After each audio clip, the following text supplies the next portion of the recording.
Hello students. आज हम लोग एफएम में नया चैप्टर शुरू करने जा रहे हैं। Lesson number 3।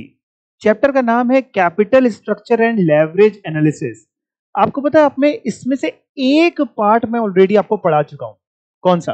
बिल्कुल सही, लेवरेज एनालिसिस का पार्ट हम लोग ऑलरेडी कर चुके हैं।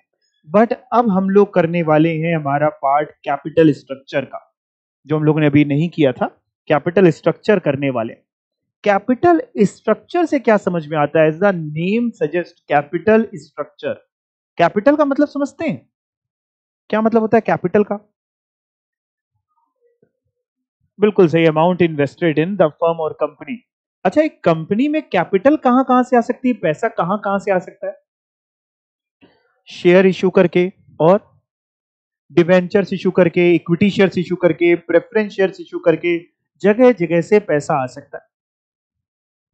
हम किस जगह से कितना पैसा लाएं? हम कितना डेट लाएं, कितना इक्विटी लाएं, कितना लेकर के आए ताकि मेरे लिए कैपिटल स्ट्रक्चर सबसे अच्छा हो। पहले तो कैपिटल स्ट्रक्चर का मतलब समझो।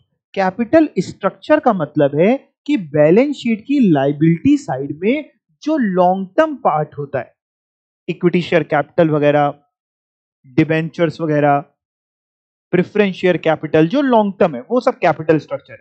जो शॉर्ट टर्म है ना, करंट लायबिलिटी वगैरह, उसकी बात नहीं कर रहा हूं। जो लॉन्ग टर्म है उसका स्ट्रक्चर कैसे रखे। फॉर एग्जाम्पल, मेरे को 5 करोड़ रुपए की कैपिटल की जरूरत है, तो 5 करोड़ रुपए में मैं कितना डेट इशू करूं, कितना इक्विटी इशू करूं, कितना प्रेफरेंस शेयर इशू करूं, ये सब हमको ये चैप्टर बताएगा कि हमारा कैपिटल स्ट्रक्चर कैसा हो। कैपिटल स्ट्रक्चर से ही कंपनी की, फर्म की WACC निकलती है। भाई जितना डेट होगा, जितना इक्विटी होगा, उसी के वेट को यूज करके केओ निकलेगा, ओवरऑल कॉस्ट ऑफ कैपिटल बोल लो या WACC बोल लो।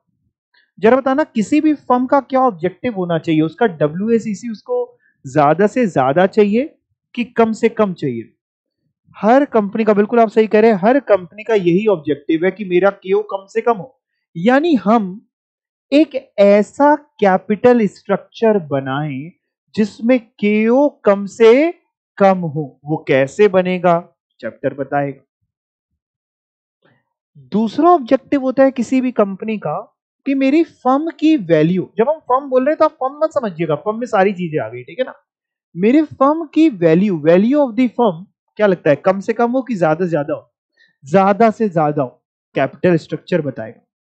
वैसे केओ जो होता है और वैल्यू ऑफ फर्म जो होती है, ये दोनों इनवर्सली प्रोपोर्शन होते हैं। मतलब अगर केओ, हम कोशिश हमारी रहेगी कम करने की, तो अपने आप मेरी वैल्यू ऑफ फर्म बढ़ेगी। यही मेरा ऑब्जेक्टिव है। किसी भी कंपनी का ऑब्जेक्टिव मेन ये है कि उसका उसका केओ यानी WACC जिसको हम बोल रहे हैं, ये कम से कम हो, मिनिमम हो, और उसकी वैल्यू ऑफ फर्म क्या हो बेटा, मैक्सिमम हो। ये किसी भी कंपनी का ऑब्जेक्टिव है, उद्देश्य है, ये ऑब्जेक्टिव है। इसी ऑब्जेक्टिव को दिमाग में रखते हुए ये चैप्टर अपन लोग पढ़ने वाले हैं।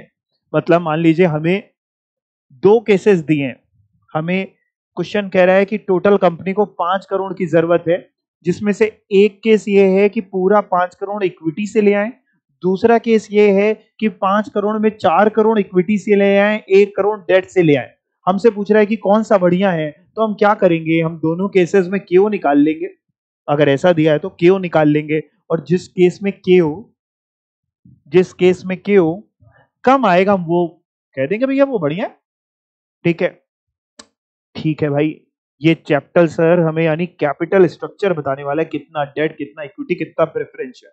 वैसे एक बात बताऊं, जब आप छोटे थे तो छोटे में हो सकता है स्कूल में मे भी आपने ideal debt to equity ratio पढ़ा हो।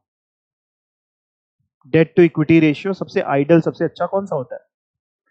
2:1 बोला जाता है डेट टू इक्विटी रेशियो। अच्छा डेट टू इक्विटी रेशियो जो आपने पढ़ा हुआ है छोटे में, 2:1 अगर पढ़ रखा है तो इसका मतलब पता है क्या होता है? 2:1 का मतलब ये होता है कि अगर मान लो आपको 3 रुपए की टोटल जरूरत है, 3 रुपए की कैपिटल की जरूरत है लेट से, तो 2 रुपए होंगे डेट के और 1 रुपए होगा कैपिटल का यानी इक्विटी का। डेट इक्विटी रेशियो में 2 रुपए डेट के, 1 रुपए इक्विटी का। बट ये जो आप पढ़ते हो ना, ये थियोरेटिकल कॉन्सेप्ट है। अगर प्रैक्टिकल लाइफ में भी यही होता तो ये चैप्टर नहीं पढ़ना पड़ता। ये चैप्टर में तो हम लोग यही सीखने जा रहे हैं। देखिए मेरा हमेशा से फंडा रहा है कि मैं आपको कॉन्सेप्चुअली भी स्ट्रॉन्ग करता चलूं। एक तो पढ़ लेंगे, पास हो जाएंगे, ठीक है, लेकिन ये चैप्टर क्यों पढ़ने जा रहे हैं? कैपिटल स्ट्रक्चर ही पढ़ने जा रहे हैं। अगर ideal ratio, debt to equity ratio जो थ्योरेटिकली है, आपसे एग्जाम में पूछे थ्योरेटिकली तो यही बताना 2:1, बट प्रैक्टिकल लाइफ में भी अगर यही वैलिड होता तो ये चैप्टर क्यों पढ़ते? कोई भी हमसे बोलता कि हमें इतने रुपए की जरूरत है तो हम उसको 2:1 के रेशियो में बांट देते। वो कहता 3 करोड़ की जरूरत है तो कहते 2 करोड़ तुम डेट से ले आओ, 1 करोड़ तुम इक्विटी से ले आओ। लेकिन साहब ये थ्योरेटिकल है। प्रैक्टिकल लाइफ में तो बहुत सारे पैरामीटर्स पे डिपेंड करता है कि आपका कैपिटल स्ट्रक्चर कैसा हो। फॉर एग्जांपल एक छोटी ऑर्गेनाइजेशन है, नई ऑर्गेनाइजेशन खोल रहा है कोई इंसान, तो हो सकता है उसको डेट मिले ही ना, कहीं से पैसा ही ना दे, कोई डेट में इन्वेस्ट ही ना करे, बैंक लोन ना दे, खुद के कैपिटल पे ज्यादा डिपेंड होना पड़ेगा। दूसरी सिचुएशन हो सकती है, मे भी हो सकता है मार्केट में डेट का रेट ज्यादा है, इक्विटी की कॉस्टिंग कम आ रही है, कॉस्ट ऑफ इक्विटी कम है, कॉस्ट ऑफ डेट ज्यादा है, तो क्यों हम डेट में जाएं? अलग अलग सिनेरियोज हो सकते हैं, ठीक है ना। ये चैप्टर हमें बहुत कुछ सिखाने वाला है, capital structure and leverage analysis. सबसे पहले मैं इस कैपिटल स्ट्रक्चर के चैप्टर में लर्निंग ऑब्जेक्टिव एक बार पढ़ लेता हूं। Capital structure of a company is very important for company survival. कंपनी के सर्वाइवल के लिए सही कैपिटल स्ट्रक्चर होना बहुत जरूरी है। If the capital structure of a company is not optimized, optimize समझते हैं? ऑप्टिमाइज मतलब, या ऑप्टिमल कैपिटल स्ट्रक्चर भी बोलते हैं, ऑप्टिमल या ऑप्टिमम कैपिटल स्ट्रक्चर भी कुछ लोग बोलते हैं। इसका मतलब होता है सबसे अच्छा, उस सिचुएशन में सबसे अच्छा। ऑप्टिमम कैपिटल स्ट्रक्चर का मतलब होता है उस समय पे, उस सिचुएशन में, उस बिजनेस के लिए, उस फैक्ट्स को देखते हुए सबसे अच्छा। मतलब अगर इससे ज्यादा डेट होता तो भी खराब होता, इससे कम डेट होता तो भी खराब होता। ऑप्टिमम ये मतलब होता है, ठीक है। तो कह रहा है अगर कैपिटल स्ट्रक्चर उस कंपनी का ऑप्टिमाइज नहीं है, यानी ऑप्टिमल कैपिटल स्ट्रक्चर अगर नहीं है, तो क्या हो सकती है दिक्कतें? Then it becomes difficult for a company to sustain. कई बार सस्टेन करने में प्रॉब्लम आती है। दैट इज, हो सकता है sometimes it has to face shortage of capital, capital की कमी हो जाए। कैपिटल स्ट्रक्चर ऑप्टिमम नहीं था, आप अपनी नीड ही नहीं भाप पाए। आपकी नीड थी 3 करोड़ की, आपने 1 करोड़ की फाइनेंसिंग पे काम चला रहे हैं, तो अगर नीड नहीं भाप पाएंगे तो भी काम नहीं हो पाएगा। या फिर ऑप्टिमल ना होने से आपको दिक्कतें बता रहे हैं। दूसरी दिक्कत, sometimes it has to bear high interest. अगर ऑप्टिमल कैपिटल स्ट्रक्चर नहीं है तो ब्याज हो सकता है ज्यादा देना पड़े। कोविड काल में, कोरोना काल में ज्यादातर बिजनेसेस बंद हो गए। उसका एक बहुत बड़ा रीजन था कि उन्होंने जब कैपिटल स्ट्रक्चर जब भी बनाया होगा तब थोड़ी ना किसी को पता था कि दुनिया में कोविड नाम की भी कोई चीज आ सकती है। लेकिन जब कोविड आया तो बिजनेसेस उतने टाइम के लिए बंद रहे, लॉकडाउन रहा। अब जिनका सपोज करो बेटा हाई इंटरेस्ट कॉस्ट थी, खूब लोन उठा रखा है, खूब डेट उठा रखा है, कहां से देंगे बेचारे? तो at the end of the day कुछ ही सरवाइव कर पाए जो चल पा रहे थे, और बाकी छोटे मोटे बिजनेसमैन बंद हो गए। उन्होंने कहा भैया इससे बढ़िया कोई और जॉब ही कर लेते हैं, ठीक है। तो कह रहे हैं ऑप्टिमल कैपिटल स्ट्रक्चर होना बहुत जरूरी है। So in view of above it becomes very important for a finance manager, क्या कि वो इंश्योर करे कि फर्म का कैपिटल स्ट्रक्चर जो है वो as per market and organisation condition के हिसाब से होना चाहिए। मार्केट की कंडीशन को देखते हुए, उस कंपनी की खुद की कंडीशन को देखते हुए उसके हिसाब से होना चाहिए। ये सब हम लोग इस चैप्टर में पढ़ने वाले हैं। यहां पे पढ़ के देखें, द ऑप्टिमल कैपिटल स्ट्रक्चर। बताओ ऑप्टिमल का क्या मतलब, मैंने आपको बताया सबसे अच्छा।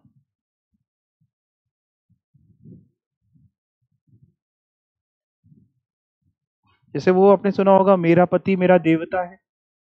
तो हर किसी का पति, हर उसका वाइफ का देवता है, ठीक है ना। सभी का सभी देवता नहीं है, ठीक है। ये सिर्फ कहने की बात हो गई, आगे पढ़ते हैं। ऑप्टिमल कैपिटल स्ट्रक्चर इंडिकेट करता है best debt to equity ratio. Best debt to equity ratio, debt to equity ratio means कि कितना डेट हो, कितना डेट और कितना कितना इक्विटी हो।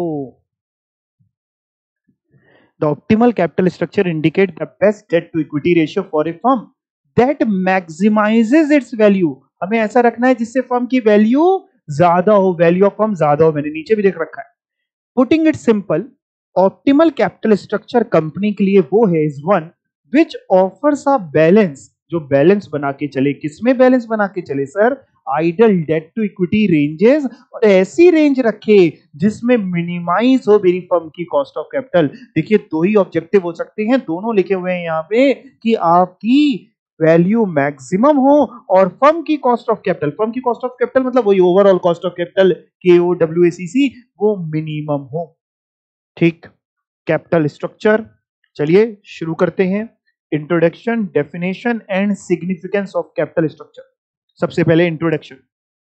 Given the capital budgeting decision of a firm, it has to decide the way in which capital projects will be financed. देखिए अभी हम लोग अपने ही करिकुलम में एक कैपिटल बजटिंग नाम का भी चैप्टर पढ़ेंगे। कैपिटल बजटिंग, कैपिटल बजटिंग में क्या सीखेंगे वो भी समझ लीजिए। हम किसी प्रोजेक्ट में इन्वेस्ट करें या ना करें, कोई मशीन खरीदें या ना खरीदें, ये हमें चैप्टर सिखाएगा कैपिटल बजटिंग। फॉर एग्जाम्पल हम सोच रहे हैं हम अपने यहाँ पेन बनाते हैं। मान लो हम अपने यहाँ पेन बनाते हैं, पेन बनाने की फैक्ट्री है मेरी। मार्केट में एक नई मशीन आई है पेन की, 2 करोड़ रुपए की मशीन है, लेकिन वो ज्यादा अच्छी मशीन है, ज्यादा पेन बन पाएंगे, क्वालिटी इंप्रूव हो पाएगी। तो कैपिटल बजटिंग चैप्टर सिखाएगा, ये चैप्टर नहीं, कैपिटल बजटिंग चैप्टर सिखाएगा मेरे को, मैं आपको पढ़ाऊंगा बाद में कि भाई मशीन खरीदे कि नहीं खरीदे। लेकिन जब भी कैपिटल बजटिंग चैप्टर अगर कहेगा खरीद लो अच्छी मशीन है, तो एक दूसरा क्वेश्चन दिमाग में आएगा कि भाई ठीक है अच्छी मशीन है खरीद लेनी चाहिए, कैपिटल बजटिंग चैप्टर हाँ दे रहा है, तो एक दिमाग में तुरंत क्वेश्चन आएगा कि 2 करोड़ रुपए आएंगे कहां से। यानी जब भी कैपिटल बजटिंग होगा साथ साथ में क्वेश्चन चल रहा होगा फाइनेंसिंग का, यानी कैपिटल स्ट्रक्चर का, कि आखिर ये पैसा कहां से आने वाला है। यही बता रहे हैं यहाँ पे कि अगर कोई फर्म, कोई कंपनी कैपिटल बजटिंग डिसीजन ले रही है तो उसको ये भी डिसाइड करना पड़ेगा, इट हैज टू डिसाइड कि किस वे में, किस तरीके से उसके कैपिटल प्रोजेक्ट्स फाइनेंस होंगे, यानी उस पैसे की भरपाई के लिए कहां से लाएंगे, इक्विटी से पैसा लाएंगे, डेट से लाएंगे, प्रेफरेंस से लाएंगे, कहां से लाएंगे। Every time the firms make an investment decision, जब भी कोई फर्म इन्वेस्टमेंट करने का डिसीजन लेती है कि चलो ये बिजनेस चालू करते हैं, चलो ये मशीन खरीदते हैं, उसको एक और डिसीजन लेना पड़ता है, it has to undertake a financing decision also, कि पैसा कहां से आएगा। For example a decision to purchase a new machinery और प्लांट इंप्लाइज, करेक्ट डिसीजन है कि हमें नई मशीन खरीदनी है, प्लांट खरीदना है, उसका मतलब यह है कि इंप्लाई है कि स्पेसिफिक वे आपको समझने पड़ेंगे कि उस प्रोजेक्ट को कैसे फाइनेंस करें, क्योंकि खरीदना है तो पैसा चाहिए। Should the firm employ equity और डेट और बोथ, क्या हो, क्वेश्चन मार्क। आपसे आंसर नहीं पूछ रहा है, कह रहा है ये एक फर्म के दिमाग में डाउट आता है कि हम इक्विटी लाएं कि डेट लाएं, कि थोड़ा इक्विटी से लाएं थोड़ा डेट से लाएं, क्या बढ़िया है। What may be it implication, उसके इम्प्लीकेशन क्या होंगे, लेकर के आएंगे तो क्या करना पड़ेगा। मान लो डेट लेके आते हैं तो हमें पता है कि हम इंटरेस्ट की कमिटमेंट करके आ रहे हैं, कि प्रॉफिट हो ना हो इतना इंटरेस्ट तो देना पड़ेगा, उसके इम्प्लीकेशन क्या होंगे। हमारे लिए appropriate mix of debt and equity कैसा होगा। देखिए appropriate mix and of debt and equity का बड़ा ही सुंदर सा एग्जांपल दिमाग में आया है। जैसे चाय पीते हैं आप लोग, नहीं कॉफी पीते हैं, जो पीते हैं चाय पीते हैं। अब चाय में चीनी कितनी डालें वो सबके लिए अलग अलग है। कोई ज्यादा चाय में चीनी डालता है, कोई चीनी में चाय डालता है, कोई नहीं, कोई जिसको डायबिटीज है फीका पीता है। तो एप्रोप्रिएट मिक्सिंग कैसी हो वो डिपेंड करेगी उस सिचुएशन में। These are the some questions जो एक फर्म को आंसर करना पड़ेगा फाइनेंसिंग डिसीजन लेने से पहले। Capital structure means structure. Capital structure का क्या मतलब होता है सर? कैपिटल स्ट्रक्चर का बेटा मतलब है स्ट्रक्चर, या कॉन्स्टिट्यूशन बोल लीजिए, या ब्रेकअप बोल लीजिए। सबसे अच्छा ब्रेकअप किस चीज का, जो कैपिटल एम्प्लॉयड है फर्म की, कि 5 करोड़ रुपए का ब्रेकअप क्या है, कितना डेट, कितना इक्विटी, कितना प्रेफरेंस, क्या। The capital employed consist of, capital employed की जब बात करते हैं तो उसमें ओनर्स कैपिटल तो आएगी ही आएगी, एंड साथ में डेट कैपिटल भी आएगी जो लेंडर्स ने हमको दी हुई है। Debt capital is understood here to mean long term debt. देखो ये चैप्टर में हम लोग क्या चीज डील करेंगे, जो भी डेट होंगे, कैपिटल होगी, लॉन्ग टर्म की शॉर्ट टर्म करंट लायबिलिटी की बात इस चैप्टर में नहीं करेंगे, वो तो एक चैप्टर आएगा वर्किंग कैपिटल, उसमें बात होगी, ठीक है। तो कह रहे हैं debt capital is understood here to mean long term debt which has been deployed मतलब होता है इन्वेस्ट, जो आपने इन्वेस्ट किए हैं पैसा लाके कहीं से, काहे के लिए इन्वेस्ट किया है, लॉन्ग टर्म एसेट्स वगैरह खरीदने के लिए आपने इन्वेस्ट कर रखा है। Apart from element of equity and debt, equity and debt के अलावा हो सकता है a firm could have quasi equity in the form of convertible debt, quasi मतलब ऑलमोस्ट, कह रहा हो सकता है उसके यहाँ कन्वर्टेबल डेट हो, कन्वर्टेबल डिवेंचर हो, तो कन्वर्टेबल डिवेंचर भी एक दिन क्या होंगे, कन्वर्ट हो जाएंगे, किसमें, शेयर्स में कन्वर्ट हो जाएंगे। द फाइनेंसिंग और capital structure decision is a significant managerial decision, क्यों, बहुत जरूरी डिसीजन क्यों है, ये डिसीजन गलत क्यों नहीं हो सकता, as it influence the share holders return and risk, share holder की रिटर्न एंड रिस्क, उसके हिसाब से शेयर होल्डर की रिटर्न रिस्क की क्या बात आ गई, अभी तो कंपनी समझ रहे थे। देखिए शेयर होल्डर की रिटर्न और रिस्क की बात तो आएगी, कंपनी जरा समझिए, अब दिमाग से समझाता हूं आपको, सुनिएगा, लिखिएगा कहीं नहीं, आगे आएगा सब कुछ। आमतौर पे समझिए, जब एक कंपनी में डेट बढ़ता है, प्रैक्टिकली समझा रहा हूं, जब एक कंपनी में डेट बढ़ता है यानी उधारी बढ़ रही है, डेट बढ़ता है तो इक्विटी शेयर होल्डर की रिस्क भी बढ़ती है। उनकी रिस्क कैसे बढ़ी, सपोज करो एक कंपनी में 500 करोड़ का डेट है, तो मालूम है इक्विटी शेयर होल्डर की रिस्क क्या है कि कल को ये कंपनी लिक्विडेट हो जाती है, वाइंडिंग अप पे जाती है, तो पहले जब एसेट्स रियलाइज्ड होंगे तो पहले डेट चुकाया जाएगा, बाद में अगर बचा तो हमको मिलेगा, पता नहीं मिल भी पाएगा कि नहीं, डेट बढ़ेंगे तो कहीं ना कहीं उनकी रिस्क बढ़ रही है, तो कह रहा कैपिटल स्ट्रक्चर से इक्विटी वालों की रिस्क और रिटर्न प्रोफाइल भी चेंज होती रहती है। कॉन्सिक्वेंटली मार्केट वैल्यू शेयर के इफेक्ट होंगे, अगर उनको रिस्क आपने जरूरत से ज्यादा बढ़ा दी, अगर उनकी रिस्क आपने, किसकी रिस्क, इक्विटी वालों की रिस्क जरूरत से ज्यादा बढ़ा दी, तो पता है इक्विटी वाले क्या करेंगे, आपके शेयर उठा करके बेच देंगे, शेयर बेच देंगे, मार्केट में आपके शेयर की प्राइस कम होने लगेगा, क्यों, क्योंकि शेयर बेच रहे, सप्लाई बढ़ रही है, डिमांड उतनी है नहीं, रिस्क है, कोई जल्दी लेना नहीं चाहता है, शेयर के प्राइसेस कम होंगे, कॉन्सिक्वेंटली मार्केट वैल्यू शेयर की इफेक्ट होगी बाय कैपिटल स्ट्रक्चर डिसीजन। उल्टा भी हो सकता है कि अगर मैनेजर ने या फाइनेंस मैनेजर ने अच्छा डिसीजन लिया, अच्छा कैपिटल स्ट्रक्चर बढ़ाया, तो हो सकता है आपकी शेयर की वैल्यू बढ़ जाए, डिमांड क्रिएट हो जाए। हमें किस पे फोकस करना होगा, हमारा ऑब्जेक्टिव क्या होना चाहिए इस चैप्टर को पढ़ते समय, कि जब हम बड़े हुए तो हम ऐसा कैपिटल स्ट्रक्चर बनाएं कि जिससे फर्म की मार्केट वैल्यू बढ़े, शेयर के दाम बढ़े कि कम हो जाए, बढ़े। ऐसा तो नहीं कहेंगे ना कि किसी कंपनी में आप जॉब करने जा रहे हैं, वो कह रहे हैं हम आपको क्यों रखें, आप कह रहे हैं रख के देखो, आज तुम्हारी कंपनी का शेयर ये है, हमको रख लोगे तो कब ऐसे हो जाएगा तुम्हें पता भी नहीं चलेगा रातों रात, ठीक है। डेफिनेशन क्या हो सकती है, दो जन ने डेफिनेशन दी है, दो महान भावों की डेफिनेशन लिखी है। कैपिटल स्ट्रक्चर कंपनी का रेफर करता है कंपोजिशन या मेकअप ऑफ इट्स कैपिटलाइजेशन, कि उसने अपने कैपिटलाइजेशन को, कैपिटल को कैसे कंपोज किया है, कैसे उसका मेकअप किया, कितना उसमें क्या है, एंड इंक्लूड करता है सारे ही लॉन्ग टर्म कैपिटल रिसोर्सेज। या अगर जेम्स साहब की डेफिनेशन देखें तो कैपिटल स्ट्रक्चर मिक्स है, किसका, is the mix of A firms permanent long term financing, जो कहां से आई है, किससे आ सकता है पैसा, डेट से, may be preferred stock that is preference shares, common stock that is equity.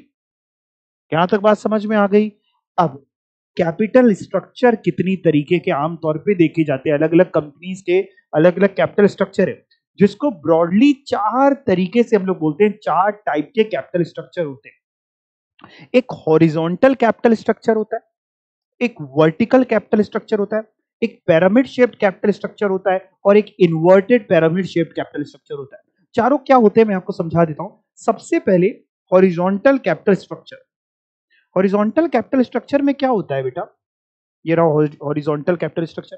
इसमें क्या होता है, कंपनी के पास केवल इक्विटी एंड रिटेन्ड अर्निंग होती है, यानी ऐसी कंपनियां जिनका हॉरिजॉन्टल कैपिटल स्ट्रक्चर देखने को मिलता है, उससे यह समझ में आता है इन कंपनी के यहां डेट नहीं होता, भविष्य में भी जरूरत होती है ना, तो ये अपने रिटेन्ड अर्निंग पे भरोसा करते हैं।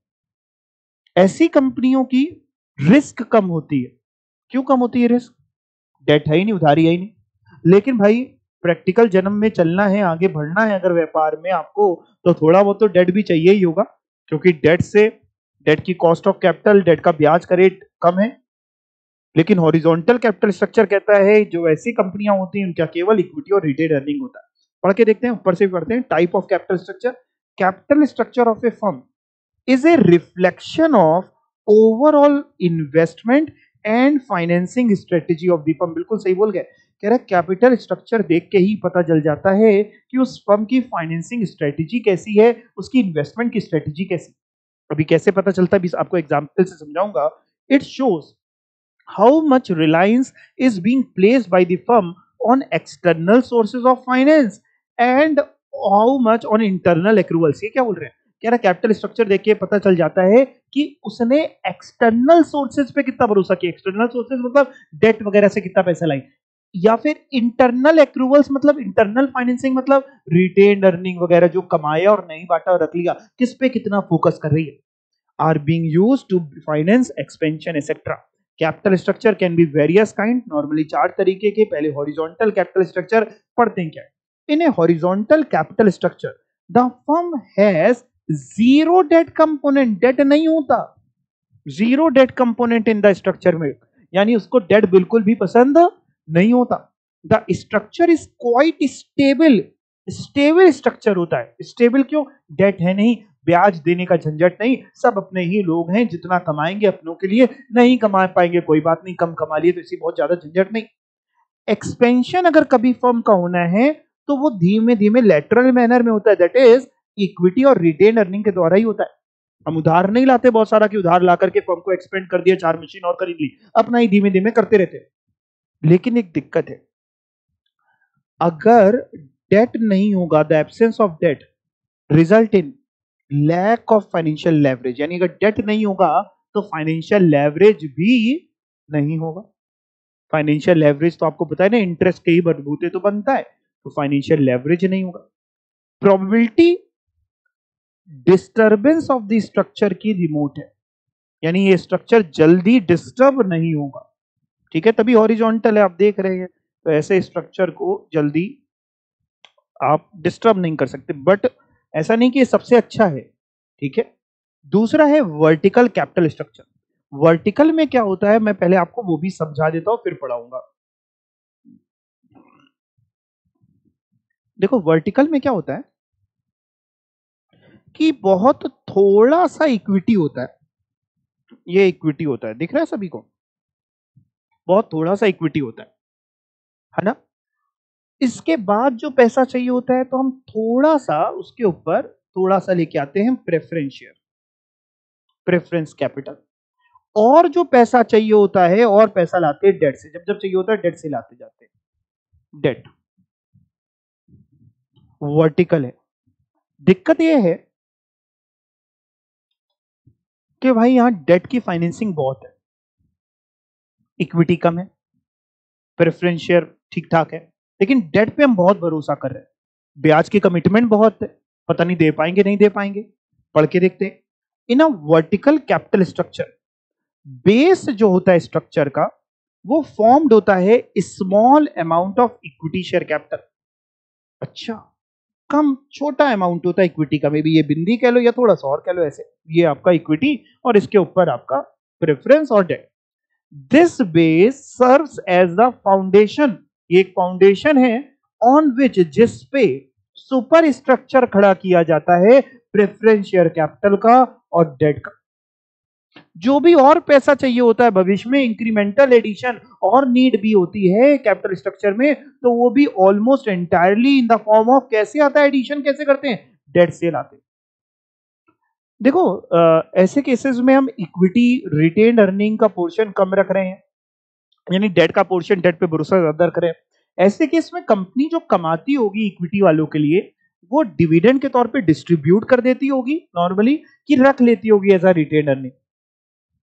ऐसी कंपनियां डेट पे भरोसा करती हैं फाइनेंसिंग के लिए, तो जो कमाती होंगी वो बांट देती होंगी कि रोक लेती होंगी, बांट देती होंगी। क्योंकि देखिए हॉरिजॉन्टल वाली जो थी वो तो इक्विटी और रिटेन अर्निंग के भरोसे चल रही थी, ये रिटेन अर्निंग के भरोसे नहीं चलती है, डेट से पैसा लाती है। यानी जो कमाती होगी तो ये पे आउट रेशियो ज्यादा रखती होगी, डिविडेंड ज्यादा बांटती होगी, रिटेंशन ना के बराबर रखती होगी। पढ़ के देखिए क्वांटम ऑफ रिटेन्ड अर्निंग ऐसी कंपनी में लो होता है। क्यों? क्योंकि उसको इक्विटी कम ही रखना है, उसको तो पूरा अपना सुपर स्ट्रक्चर डेट पे खड़ा कर रही है। And dividend pay out ratio काफी ज्यादा होता है ऐसी कंपनीज में। In such a structure cost of equity के जो होता है, कॉस्ट ऑफ इक्विटी वो आम तौर पे ज्यादा होता है ऐसे कैपिटल स्ट्रक्चर में देन कॉस्ट ऑफ डेट। मतलब कॉस्ट ऑफ इक्विटी ज्यादा होता है कि कॉस्ट ऑफ डेट ज्यादा होता है? क्या लिखा है स्लाइड में? कॉस्ट ऑफ इक्विटी ज्यादा होता है, तभी डेट पे ज्यादा भरोसा कर रही है, यानी केडी कम होता है, कॉस्ट ऑफ डेट कम होता है, तो डेट से फाइनेंसिंग लाती रहती। High component of debt in the capital structure increases. High component debt से क्या बढ़ जाती है? फाइनेंशियल रिस्क बढ़ जाती है, क्योंकि फाइनेंशियल लेवरेज बढ़ जाएगा। जितना ज्यादा डेट उतना ज्यादा फाइनेंशियल लेवरेज। जब फाइनेंशियल लेवरेज बढ़ेगा तो फाइनेंशियल रिस्क बढ़ेगी। फाइनेंशियल रिस्क का मतलब समझते हैं? फाइनेंशियल रिस्क का मतलब कि कल को ऐसा ना हो जाए कि भाई जो इंटरेस्ट देना है हमारी उतनी कमाई भी उसकी ना हो पाए। तो कह रहे हैं ऐसे कैपिटल स्ट्रक्चर में फाइनेंशियल रिस्क बढ़ती रहती है and render the structure unstable. जब मैंने हॉरिजॉन्टल पढ़ाया तो हॉरिजॉन्टल में पढ़ाया था स्ट्रक्चर इज क्वाइट स्टेबल, लेकिन वर्टिकल में quite unstable. The firm because of relatively lesser component of equity is vulnerable to hostile takeovers. ये बड़ी अच्छी लाइन बोली है, देखिए जरा समझिए। सपोज करो मेरे को किसी कंपनी का मालिक बनना है, एक कंपनी है, मेरे को उसका मालिक बनना है। मालिक बनने के लिए क्या करना पड़ेगा? शेयर्स खरीदने पड़ेंगे। आमतौर पे अगर बोले तो अगर मोर देन 50% शेयर्स खरीद लिए तो मेजर स्टेक मेरे पास आ गया। अब जो पहले वाली कंपनी थी, हॉरिजॉन्टल कैपिटल स्ट्रक्चर जो था, उसका इक्विटी का बेस ज्यादा था, इक्विटी शेयर होल्डर ज्यादा थे, इक्विटी शेयर ज्यादा थे। दूसरी जो कंपनी है वर्टिकल, उसमें इक्विटी कम है, ना के बराबर है। मालिक बनने के लिए इक्विटी शेयर्स खरीदने होते हैं। कौन सी कंपनी का मालिक आसानी से बना जा सकता है? हॉरिजॉन्टल का कि वर्टिकल का? एक कंपनी चल रही है, मैं मार्केट में देख रहा हूं कंपनी ए, वो हॉरिजॉन्टल कैपिटल स्ट्रक्चर बेस्ड है, उसके इक्विटी वाले बहुत जगह हैं। मालिक बनने के लिए कम से कम मेरे को 50% से ऊपर चाहिए, और वर्टिकल वाले के कम है। कम खरीदना आसान होगा चीजें कि ज्यादा चीजें खरीदनी? कम। यानी वर्टिकल कैपिटल स्ट्रक्चर का है जो, उसमें एक दिक्कत है कि उसमें टेक ओवर हो सकता है। हो सकता है कि मार्केट से जो गिने चुने आपके शेयर्स आपने इशू कर रखे वो खरीद ले और मालिक वो बन बैठे। होस्टाइल टेक ओवर का मतलब समझते हो? होस्टाइल मतलब होता है अनफ्रेंडली टेक ओवर। अनफ्रेंडली, आपसे पूछा नहीं कि आपकी आपकी जानकारी में, आपकी हिसाब से नहीं है एमलमेशन मर्जर कुछ हो रहा है, होस्टाइल टेक ओवर हो रहा है। ठीक है ना जी? तो कह रहे हैं ऐसी कंपनियों में वल्नरेबल होता है, रिस्क होती है होस्टाइल टेक ओवर की, टेक ओवर्स हो सकते हैं। अगला आता है pyramid shaped capital structure. Pyramid shape, देखो अगर पैरामिड बनाए तो करीब कुछ ऐसा बनेगा।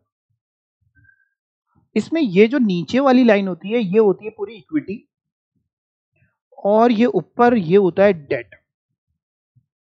यानी इक्विटी भी होता है, डेट भी होता है, लेकिन इक्विटी ज्यादा होता है और डेट थोड़ा कम होता है। पढ़ के देखते हैं। अब pyramid shaped capital structure has a large proportion consisting of equity capital and retained earning which have been plugged back. Retained earning मतलब जो हमने plugged back करा, मतलब कमा करके अपने ही बिजनेस में दोबारा लगा लिया। which have been plugged back into the firm over a considerably large period of time. Cost of share capital यानी KE and the retained earning की cost यानी KR is usually lower than cost of debt. तभी उसने equity पे ज्यादा भरोसा किया होगा। कह रहे ऐसी कंपनी जहां इक्विटी रिटेन अर्निंग काफी ज्यादा है, डेट कम है, तो ऐसी कंपनियों में हो सकता है केई और केआर कम हो एज कंपेयर टू केडी। जबकि प्रैक्टिकल जीवन में ऐसा नहीं होता, प्रैक्टिकल जीवन में आमतौर पे केडी ही कम होता है। बट इस तरीके कंपनी में हम ये कह सकते हैं this structure is indicative of, इसको अंडरलाइन कर, इंपॉर्टेंट लाइन है, this structure is indicative of risk averse conservative firms. Risk averse समझते हैं? रिस्क एवर्स, रिस्क का मतलब समझते हैं? ठीक है, रिस्क एवर्स समझिए। रिस्क एवर्स हम उस व्यक्ति को कहते हैं जिसको रिस्क लेना पसंद नहीं, जिसको रिस्क नहीं पसंद, रिस्क से डरता है, रिस्क से भागता है या रिस्क नहीं चाहता।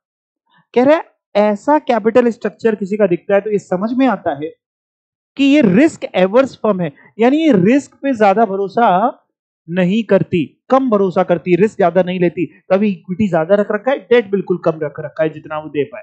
ठीक है, रिस्क एवर्स कंजर्वेटिव फर्म है, बच बच के चलती है। इसी का बिल्कुल उल्टा होता है inverted pyramid shaped capital structure. Inverted मतलब उल्टा। Inverted pyramid shaped capital structure बनाएंगे तो कैसे बनेगा? ऐसा करीब। इसमें ये जो पोर्शन है नीचे वाला, ये रहती है इक्विटी और ये रहता है डेट। ऐसी कंपनियां क्या करती हैं? ऐसी कंपनियों में होता क्या है, ऐसी कंपनी में लगातार लॉसेस हो रहे होते हैं, प्रॉफिट की जगह क्या हो रहे होते हैं? लॉसेस। लॉसेस होने की वजह से हो क्या रहा होता है कि उसके इक्विटी का पोर्शन और रिटेन्ड अर्निंग का पोर्शन कम होता जाएगा। जब लॉसेस होंगे तो रिटेन्ड अर्निंग कम होती जाएगी और डेट का कंपोनेंट, उधारी, बढ़ती जाएगी। मतलब अभी ऐसा होगा और लॉस हो जाएंगे तो ऐसा हो जाएगा, और लॉस हो जाएंगे और बड़ा हो जाएगा। जरा समझिए, अपना दिमाग लगाइए। बेस छोटा है और हवा में आप ज्यादा छज्जा निकाल रहे हो, निकालते चले जा रहे हो, बेस कम है, स्ट्रक्चर क्या लगता है? गिर जाएगा। आज नहीं तो कल लॉसेस होते जाएंगे। ब्रेक नहीं लगाई तो बिजनेस बंद करना पड़ेगा, स्ट्रक्चर गिर जाएगा। पढ़ के देखते हैं, inverted pyramid shaped capital structure. हम थोड़ा बहुत उससे मिलता है, वर्टिकल से थोड़ा बहुत मिलता जुलता है ना, लेकिन थोड़ा सा डिफरेंस है। पढ़ते, such a capital structure has a small component of equity capital, reasonable level of retained earning, but an ever increasing component of debt. All the increases in the capital structure in the recent past have been made through debt only. Main important line, chances are that retained earning of the firm are shrinking. Retained earning खत्म होती जा रही है। क्यों? कारण, due to accumulating losses, losses होते जा रहे हैं लगातार। और ये capital structure, such a capital structure is highly vulnerable to collapse. Collapse कर जाएगा, खत्म हो जाएगा, बर्बाद हो जाएगा। कितने पढ़े आपने कैपिटल स्ट्रक्चर? 4। कौन कौन से 4? Horizontal, vertical, pyramid, inverted pyramid. अगर एग्जाम में आपसे पूछता है कि इनमें से कौन से कैपिटल स्ट्रक्चर को देख के पता चलता है कि फर्म रिस्क एवर्स है? पिरामिड। और कौन सा जल्दी कोलैप्स हो जाएगा? Inverted pyramid. और किसमें डेट बिल्कुल नहीं होता? हॉरिजॉन्टल में। तो फिर वर्टिकल में क्या होता है?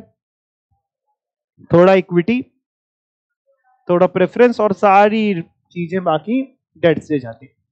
ठीक है, आपका होमवर्क क्या रहेगा? अगली चीज आती है इसी में, सिग्निफिकेंस ऑफ कैपिटल स्ट्रक्चर। आखिर कैपिटल स्ट्रक्चर क्यों जरूरी है? क्यों ये चैप्टर पढ़ रहे हैं? क्यों जरूरी है? आपको ये पढ़ के आना है, फिर हम लोग अगली क्लास में डिस्कस करेंगे। कोई डाउट है किसी का? नहीं? चलिए, थैंक यू।